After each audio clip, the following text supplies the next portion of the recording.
নমস্কাৰ, মই আজি পথাৰৰ পৰা সৰিয়হ শাক তুলি আনিছোঁ। আপোনালোকে সৰিয়হ শাক চিনি পায়নে?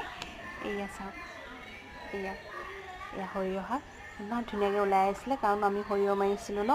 সৰিয়হ মৰাৰ পাছত তাত সৰিয়হ পৰি থাকি আহিছিল যে, গতিকে সেইবোৰ পৰা সৰিয়হ শাক ওলাই আহিছিলে ধুনীয়া।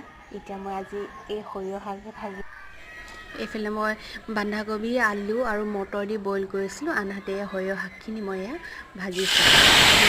ভাজি যে মই লগত কুকুৰা মাংস দি দিছোঁ, সেয়া সৰিয়হ ভজাও মোৰ হৈয়ে গ'ল। তাৰপাছত আনহাতে মই কেৰেলাও ভাজি ল'লোঁ, কেৰেলা আলু ভাজি ল'লোঁ। তাৰপিছত এতিয়া ভাতসাজ বাঢ়োঁ ব'লক। এইফালে ভাত দিছোঁ, তাৰপিছত এয়া সৰিয়হ শাক মাংস দি বনোৱা সেয়া দিছোঁ।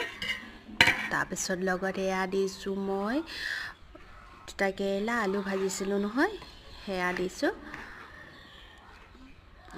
এইয়া তিতা কেৰেলা আলু ভজা। তাৰপিছত এইফালে কবি, মটৰ, আলু মই বইল দি বনাইছিলোঁ। মই বইল খাই খুব ভাল পাওঁ, গতিকে সেইকাৰণে বইল বনালোঁ।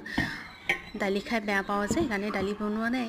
তাৰপিছত এইফালে মই এয়া বইল শাককণো লৈ ল'লোঁ, লগত জলকীয়া এটা লৈছোঁ। আৰু আজি ভাতসাজ আমি এনেদৰেই খাম।